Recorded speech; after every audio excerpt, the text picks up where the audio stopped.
que vous allez tous très bien. Je suis ravie de vous retrouver aujourd'hui puisque c'est la première vidéo de l'année 2024 que je filme. Alors vous avez eu une vidéo mercredi mais qui a été filmée il y a déjà quelques semaines. Mais aujourd'hui c'est officiellement la première vidéo de 2024 et donc j'en profite pour vous souhaiter de vive voix une très belle année 2024. Franchement j'espère qu'elle va vous apporter tout ce que vous voulez, que ce soit au travail, dans votre vie perso, en lecture évidemment, la santé aussi. Merci beaucoup de m'avoir suivi sur l'année 2023. Merci à vous de me permettre de redémarrer une nouvelle année en tant que créatrice de contenu. J'espère que mes contenus continueront à vous plaire en 2024. Et quoi de mieux pour commencer une nouvelle année qu'un top de l'année qui vient de se terminer. J'ai donc sorti les 10 petites pépites, mes 10 meilleures lectures de l'année 2023. Ça a été très dur puisque j'ai fait plein de très bonnes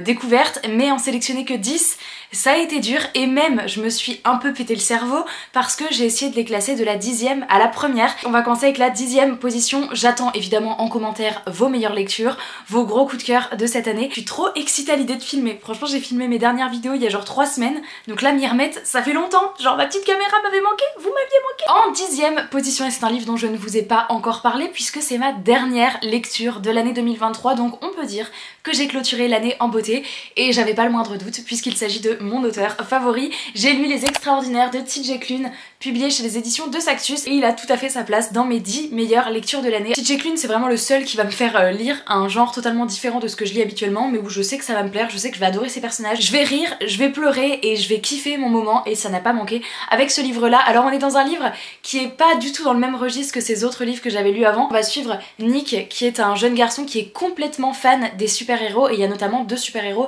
assez connus, assez iconiques dans la ville où il habite. 2 super-héros qui se vouent un peu une guéguerre. Alors il y en a un qui est là pour sauver le monde et l'autre qui lui met un peu des bâtons dans les roues. On retrouve des côtés très clichés en fait de ce monde un petit peu de super-héros, avec cet adolescent qui est complètement en adoration devant Shadowstar, donc qui est l'un des 2 super-héros. Il écrit des fanfictions, donc voilà, on est dans cet univers qui moi de base ne m'attire pas vraiment, mais c'est TJ Klune. Et en fait j'ai tellement adoré ce côté, c'est un peu barré, il y a des côtés très clichés des adolescents, de tout ce qui tourne autour des fanfictions, etc. Mais en fait c'est voulu dans ce livre-là, c'est-à-dire que quand on commence le livre, on sait qu'on va être dans ce genre d'univers et on se laisse complètement porter, complètement avoir par ce côté décalé, c'est très drôle, les personnages sont très frais, avec Nick et ses amis donc dans une ambiance très à l'université où ils vont suivre les cours, etc. Et avec cet ado qui est complètement en crush sur ce super-héros, qui va lui-même vouloir devenir un super-héros, donc qui va élaborer des plans avec ses amis. J'ai adoré justement parce qu'on a vraiment un groupe d'amis comme on peut retrouver dans les Heartstopper, où vraiment t'as l'impression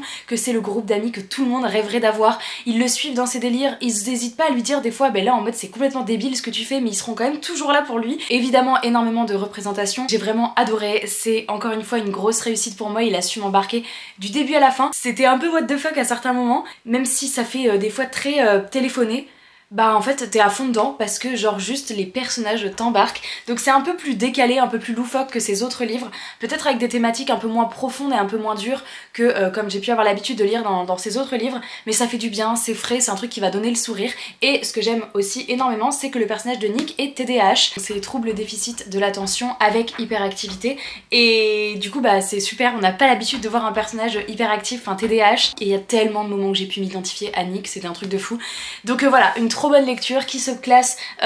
parmi mes tops de cette année, que je vous recommande. Donc j'ai trop hâte de lire le tome 2 et je crois que c'est une trilogie, donc le tome 3 va peut-être sortir cette année. En tous les cas vraiment trop contente d'avoir clôturé l'année avec cette très jolie pépite. En 9e position on change de registre et on tombe dans une de mes passions avec Disney et plus particulièrement les Twisted Tales. J'ai passé un trop bon moment avec le Twisted Tale de Tiana, donc et si Tiana avait conclu un pacte avec le Maître des Ombres de Farah Rochon. Je vous le déshabille pour vous montrer cette superbe édition collector qui est verte comme ça avec le jaspage violet, on adore. Et c'est vrai que plusieurs mois après avoir lu cette histoire, eh bien je m'en souviens encore énormément et j'ai adoré. Le gros plus va vraiment à l'ambiance. Attendez, je refais un résumé d'abord. Mes lunettes sont dégueulasses. 2024 ça serait bien de changer ça quand même. On est donc dans une réécriture. On va donc suivre Tiana qui a normalement dans le Disney perdu son papa et qui là va avoir l'opportunité de signer un pacte avec le docteur Facilier, et donc qui lui offre un petit peu tout ce qu'elle a toujours rêvé d'avoir, c'est-à-dire son restaurant, son papa est toujours en vie, mais en échange elle doit oublier son histoire avec Naveen. Alors je vous donne pas les tenants et les aboutissants de pourquoi elle signe et pourquoi elle en arrive là, en tous les cas c'est le début de l'histoire. Donc là c'est un peu différent des autres Twisted Tales puisque les autres Twisted Tales on modifie quelque chose dans le Disney de base et donc le Disney qu'on connaît ne se passe pas comme ça. Là c'est un peu différent, c'est comme si c'était quelque chose qui était changé à la fin puisque vraiment toute l'aventure qu'on connaît dans La Princesse et la Grenouille s'est déroulée comme on la connaît dans le Disney, mais c'est à la toute fin que ça change et l'histoire ne se finit pas en happy end comme dans le Disney, mais elle signe le pacte et donc voilà, tout ce qui s'est passé avec Naveen, elle s'en souvient, mais Naveen n'a plus aucun souvenir d'elle. J'ai tellement kiffé parce que j'ai trouvé que l'ambiance de la Nouvelle-Orléans était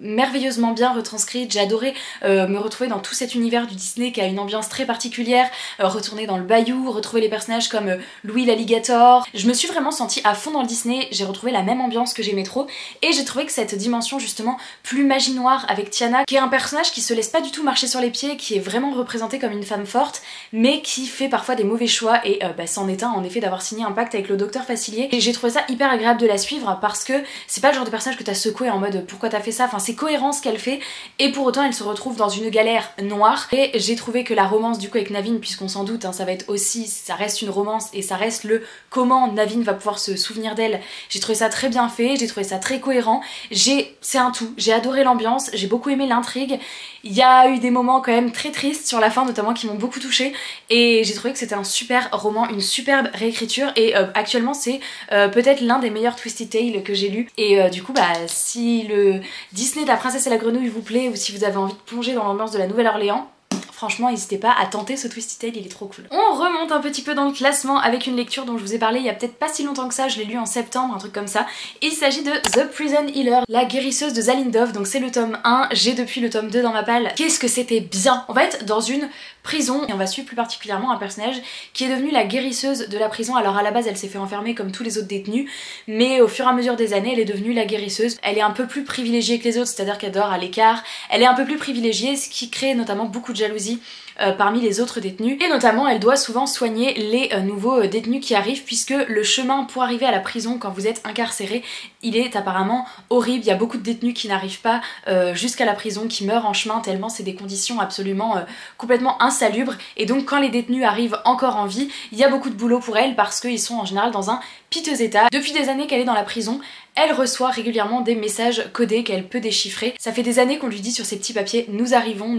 donc sa famille doit venir la libérer, sauf que ça fait des années et elle se demande si un jour sa famille va venir, jusqu'au jour où une mystérieuse prisonnière arrive en très mauvais état là encore et il y a un nouveau petit message codé avec elle qui dit ne la laisse pas mourir, nous arrivons. Elle comprend donc que cette personne a un rôle particulier, elle ne doit absolument pas la laisser mourir. On va évoluer dans cette ambiance de prison, j'ai adoré parce qu'on est déjà dans une ambiance très oppressante, donc le contexte met déjà une ambiance très pesante que j'ai adoré dès le début et puis je n'en dis pas trop mais il y a toute une dimension quand même avec des épreuves. Bah, du coup vous me connaissez, quand il y a des épreuves j'adore, donc ambiance prison, guérisseuse,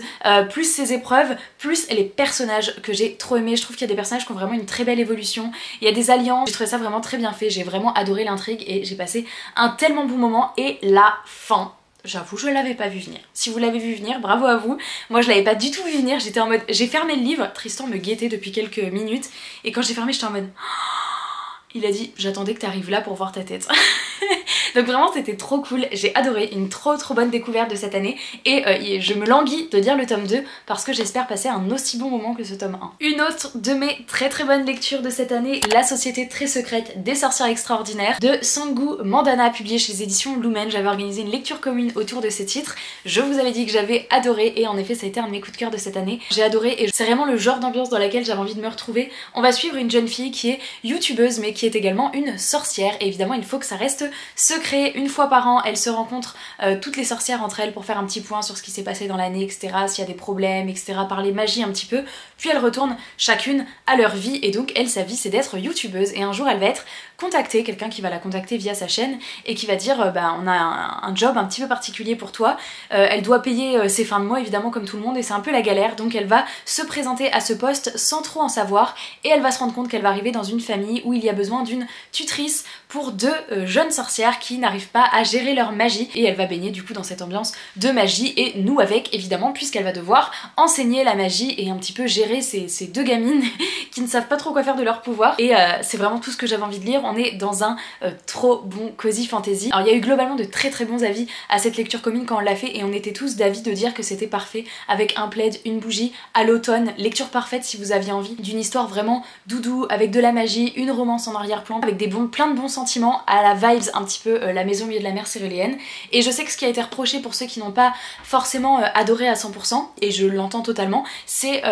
les personnages peut-être un peu trop clichés et des choses pas assez creusées. Et oui, je suis d'accord, c'est juste que moi ça ne m'a pas manqué avec ce livre, mais je suis d'accord qu'il y a quelques réactions ou quelques personnages qui peuvent faire un peu cliché, etc. Je le conseillerais si vous avez à un moment donné envie de vous mettre dans une petite bulle et d'avoir de la magie, une romance, des personnages trop drôles. Il y a quand même une intrigue de fond, c'est surtout une petite bulle de douceur, de magie et de bien-être, et c'était vraiment trop bien. C'est un one shot donc il n'y a pas de suite, et j'adore cette couve en plus donc ça ne gâche rien, et c'était vraiment un trop bon moment de lecture que j'ai adoré, même si, attention, je le reprécise à chaque fois, il y a une scène de fesses, on s'y attend pas du tout parce que déjà la couverture fait jeunesse, et en plus c'est pas du tout l'ambiance du reste du livre. Alors oui, il y a une romance, mais on s'attend pas à ce qu'il y ait une scène de fesses détaillée, donc si il y en a une, je préfère le dire.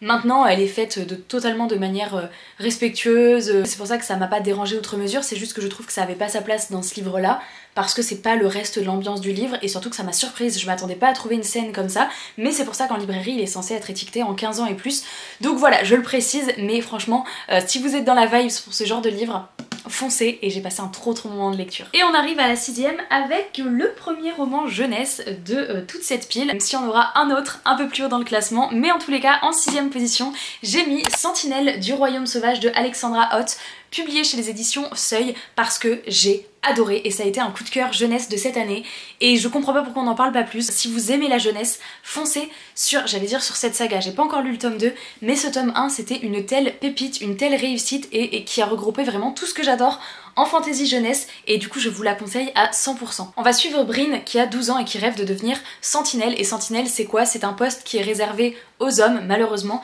et qui permet de chevaucher des dragons pour aller sur un autre territoire et prendre soin des créatures fantastiques et s'occuper un petit peu de tout ce côté magie, créatures, etc. Sauf que c'est des postes qui sont réservés aux hommes parce qu'une femme ne va quand même pas chevaucher un dragon, n'est-ce pas? Son père est une sentinelle, et c'est vrai que ses parents, même si ils l'encouragent dans son rêve, bah ils sont un petit peu en mode ouais mais malheureusement c'est réservé aux hommes, et même si on veut que tu crois en tes rêves et que tu ferais une très bonne sentinelle, bah ça va être chaud quoi. Et oui, ça va être chaud parce qu'il y a des épreuves, et que aucune femme, aucune fille ne s'est jamais présentée aux épreuves de sentinelle, parce que même si c'est pas interdit, bah tout le monde sait que c'est pas pour les femmes. Et Bryn, bah du haut de ses 12 ans, elle va dire j'en ai rien à faire, je veux participer aux épreuves, et donc on est dans un royaume de fantasy de 1 avec des dragons, premier point coché pour moi, qui en général est une réussite. Deuxième, des épreuves avec une bonne dose de féminisme, et j'ai adoré, j'ai trouvé ça super bien fait, c'est tellement juste, tellement bien fait, et ça fait du bien. Et je me dis franchement, si des jeunes filles, des jeunes garçons tombent sur ce livre, je trouve que ça donne une telle bouffée d'air frais et de modernité à la jeunesse, et je trouve ça trop bien. Franchement j'ai adoré, ça a été une super surprise de cette année. Parmi tous les jeunesses que j'ai lues cette année, celui-ci sort clairement du lot, donc franchement si vous êtes adepte de la littérature jeunesse, lisez Sentinelle du Royaume Sauvage, et moi j'ai trop hâte de lire le 2. D'ailleurs je sais pas si c'est en 2 ou 3 tomes, mais vraiment pépite. On arrive à la 5ème position, et je vous avoue qu'entre le 5 et le 4, ça a fait que de faire ça. Je dis ah non 5, ah non 4. J'ai laissé comme ça, les deux se valent clairement, et ils sont à deux doigts du podium finalement. En 5ème position on retrouve Thread of Power de V. Schwab, et ça a été une tellement belle découverte. Bon après j'avais aucun doute parce que je suis déjà fan de l'univers de V. Schwab, Shades of Magic, et donc là on est sur une nouvelle trilogie qui se passe dans le même univers 7 ans après. Moi je vous dis clairement, pour moi c'est un tome 4, il faut avoir lu la trilogie avant. Vous allez tellement mieux cerner l'univers, être moins perdu, connaître déjà les personnages et le système de magie, etc. Dans cet univers, alors du coup, comme moi je le prends comme un tome 4, ça va être très dur de vous en parler, donc ça va être très rapide, mais globalement on est dans un univers où il y a 4 Londres différents, donc un Londres sans magie, un Londres où la magie est interdite parce qu'elle a tout détruit, un Londres où c'est plutôt très merveilleux avec une magie très foisonnante, et un Londres où la magie est très rare. Seules quelques personnes peuvent voyager d'un Londres à l'autre, et ce sont les Antari. Dans Shades of Magic, on va suivre toute une intrigue, je vous en dis pas trop, et là on est des années après, et il va y avoir toute une question d'artefacts, des nouveaux personnages, et c'est compliqué parce que pour moi c'est vraiment un tome 4, même si c'est une nouvelle trilogie, mais tout ce que je peux vous dire c'est que V. Schwab frappe encore très très fort avec une bricasse comme ça, qui met du temps à s'installer. C'est un premier tome de la nouvelle trilogie qui est assez lent, c'est-à-dire qu'au début on a plein de personnages avec des chapitres alternés, on sait pas trop ce que va être l'intrigue de base, mais à la fois elle écrit tellement merveilleusement bien, on replonge dans cet univers qui est tellement dense, tellement plein de magie, que on suit sans trop savoir où on va, et à force tout se recoupe, tout se recolle, on capte la grosse intrigue principale, et là c'est du génie. Franchement j'aime trop cette autrice, j'aime trop ce qu'elle a fait dans cette nouvelle trilogie, j'ai tellement hâte de lire la suite, mais voilà, encore une fois je vous le redis, pour moi c'est à lire après Shades of Magic, et c'est vraiment trop bien. Je crois que je vais même encore plus préférer la trilogie Thread of Power par rapport à Shades of Magic, parce que je trouve que c'est encore plus dense, ça amène encore plus de choses, et puis on retrouve tellement les personnages auxquels je me suis attachée que genre vraiment il y avait tout de rassemblé pour que je passe un trop bon moment. Je l'ai lu sur une durée assez longue parce que gros plus le fait que je lisais pas trop à cette période, mais tellement belle découverte, et je peux que vous conseiller de découvrir V.E. Schwab et plus précisément le monde de Shades of Magic avec Thread of Power juste après, mais voilà. Et donc en quatrième position, à ça du podium, c'est que dans le podium là il y a du beaucoup trop lourd, même si cette lecture a été un coup de cœur et a été une superbe découverte et j'ai très hâte de lire la suite. En quatrième position se retrouve Absolu de Margot Dessen avec le tome 1 Les Mobilisés que j'ai lu en janvier l'année dernière, ça a fait partie de mes premières lectures de l'année, et je savais déjà globalement qu'il allait se retrouver dans mon top puisque j'avais adoré cette lecture, et ça fait du bien parce que la dystopie est un genre que j'affectionne énormément, et ça fait du bien de retrouver une dystopie qui fait un peu un retour aux sources de toute l'époque Divergente, Hunger Games, Labyrinthe, tous ces trucs là. Il y a moins de dystopies qui sortent, et Absolu est sorti à un moment où j'avais tellement envie de retourner dans ce genre d'univers, et Margot Dessen l'a fait à merveille. Il y a une ville qui n'ouvre ses portes qu'une fois par an, et qui n'ouvre ses portes qu'une fois par an à 100 mobilisés, c'est-à-dire que 100 personnes sont mobilisées chaque année pour rentrer dans cette ville, pour tuer la chose qui est ici. Ou en tous les cas, comme le dit si bien Margot, mourir en essayant de la tuer. Et du coup on va débarquer dans cette zone avec des personnages qui avaient un avenir tout tracé, qui comptaient pas être mobilisés pour arriver dans cette zone absolument affreuse, et qui vont devoir survivre, qui vont évidemment rencontrer et découvrir les mobilisés des années précédentes, puisqu'il y en a évidemment qui meurent à chaque fois avec la chose, mais il y en a qui survivent et qui finalement vivent dans cette zone. Il y a énormément de personnages avec des chapitres alternés, donc ça j'adore parce que on était à plein d'endroits différents, dans plein de têtes différentes. On a vraiment une vraie belle histoire d'amitié, et même au-delà de l'amitié, c'est comme si c'était une seconde famille qui se formait avec des gens qui vont tellement pouvoir compter les uns sur les autres, et j'ai trouvé que les sentiments qui étaient retranscrits et les émotions des personnages c'était tellement bien. Bon, il y a un gros plot twist que moi j'avais complètement vu venir parce que je peux pas vous dire pourquoi, parce que sinon ça spoil tout le monde. Pour moi il y a une raison évidente pour laquelle je l'avais vu venir, donc ça ne m'a pas du tout surprise, je m'y attendais dès les premières pages, mais ça n'en reste pas moins un livre absolument incroyable, et la fin de ce tome 1 était l'un des plus gros cliffhangers que j'ai jamais lu de toute l'histoire des cliffhangers. Il me faut le tome 2 qui devrait bientôt arriver chez moi, et c'est sûr que je vais le lire prochainement parce que c'était vraiment excellent, et franchement pour un premier livre j'ai très hâte de voir ce que Margot Dessen sortira après cette trilogie absolue, parce que je pense que je vais suivre tous ses écrits, clairement. Et donc là, on arrive sur le podium, et un podium pas des moindres. En troisième position de mes meilleures lectures de l'année 2023 se trouve Elana. Je sais que vous m'avez tanné depuis des années pour que je lise Elana, et clairement je voulais lire La Quête puis Les Mondes avant Elana, et donc en 2023 j'ai lu le tome 1 et le tome 2, il me reste le tome 3 à lire. Alors là j'ai sorti le tome 2 de ma bibliothèque, mais clairement je mets les deux tomes au même niveau, hein. C'est vraiment une saga coup de cœur pour moi, mais je n'en doutais pas parce que Pierre Bottero fait partie de mes auteurs préférés, et donc je mets ce tome 2 sur le podium, et voilà, je me dis que peut-être si j'avais lu la trilogie il serait plus haut parce que j'aurais l'histoire entière, mais écoutez, je suis ravie d'un côté qu'il me reste encore le tome 3 à découvrir en 2024, et Elana quoi, je sais pas quoi dire de plus parce que tout le monde connaît les sagas de Pierre Bottero. Clairement énorme coup de cœur comme d'habitude pour cet auteur, pour sa plume, pour le personnage d'Elana, pour cette intrigue, pour ce monde, pour tout. C'est un coup de cœur monumental pour cette saga, et je peux que vous conseiller si vous avez pas encore lu les écrits de Pierre Bottero. Je suis ravie d'avoir fait cette découverte cette année, et j'ai très envie de clôturer la saga. Le tome 3 ne devrait pas tarder, c'était beaucoup trop bien. Je suis ravie qu'il se retrouve, que Elana se retrouve dans mon top, mais c'était assez évident parce que déjà dans les sagas précédentes Elana est un personnage coup de cœur, et donc je savais qu'en découvrant la trilogie Elana j'allais encore plus apprécier. Mais juste Pierre Bottero, j'ai l'impression qu'à chaque fois que je lis un truc de lui c'est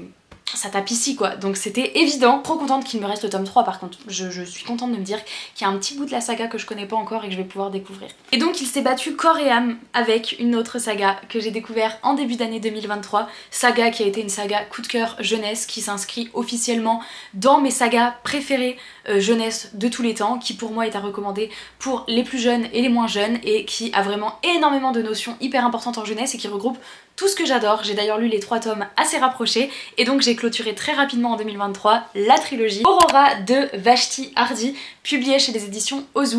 Et bah, grosse merveille, grosse pépite. Alors là c'est le tome 3 que je vous présente. Et donc on va suivre 2 jumeaux qui ont un papa qui est explorateur et malheureusement leur papa ne va pas revenir de sa dernière expédition. On leur annonce donc que leur père est mort et eux ils vont absolument vouloir percer les mystères autour de sa mort. C'est très mystérieux, c'est bizarre, on leur dit pas tout, ils sentent qu'il y a un truc qui cloche et donc ils vont embarquer à bord de l'Aurora qui est donc un dirigeable avec tout un équipage et ils vont partir sur les traces de leur père. Donc on est dans une histoire d'aventure, dans une histoire de famille avec ces 2 jumeaux, d'amitié avec tout cet équipage qu'ils vont rencontrer. Énorme coup de cœur pour tous les personnages de cette saga. J'ai vraiment eu un gros crush, j'ai eu les larmes, j'ai ri, j'avais pas envie de les quitter. C'est vraiment une saga qui me quittera pas, genre vraiment j'ai tellement aimé. Il y a de la magie, il y a des créatures, il y a toute une portée environnementale, il y a des méchants comme on aime en retrouver, il y a plein de moments d'action, de flip et vraiment cette saga elle est incroyable. Donc voilà, si vous l'avez pas encore lu et que vous aimez la littérature jeunesse, s'il vous plaît, lisez Aurora en 2024, vraiment. Bon, ma meilleure lecture de 2023 c'est quoi? On a commencé ce top avec une lecture de cet auteur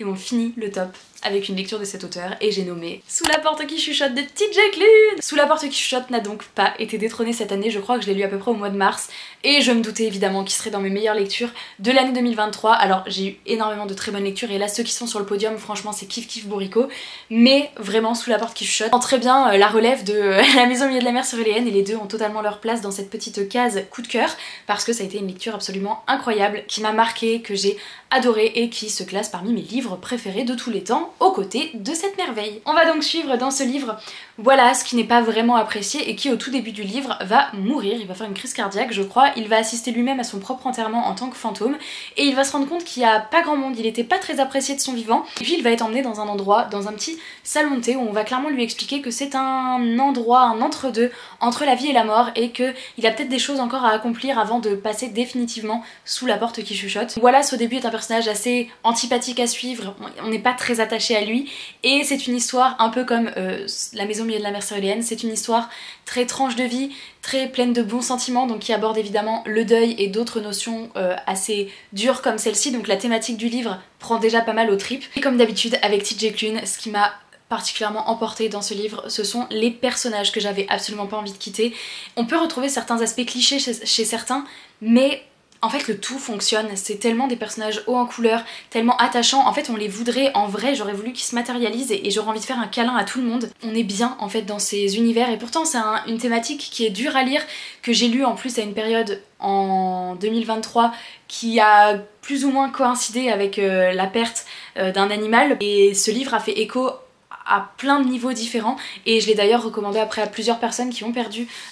soit un membre de leur famille, soit un animal parce que le deuil est très très bien abordé et d'une manière tellement lumineuse, tellement pleine d'espoir. Ça touche, ça fait pleurer mais à la fois c'est tellement beau, j'ai pas d'autres mots, c'est une pépite pour moi. Encore une fois je sais qu'il y en a qui ont pu être déçus parce que manque d'intrigue, manque d'action etc, mais ce n'est pas la raison pour laquelle le livre a été écrit. Donc si vous avez envie d'un livre avec de l'action etc, je vous dirais exactement la même chose que comme l'autre livre, c'est pas vers ce livre là qu'il faut aller. Il faut y aller si vous avez envie de vivre quelque chose avec ces personnages, d'être dans cette ambiance tellement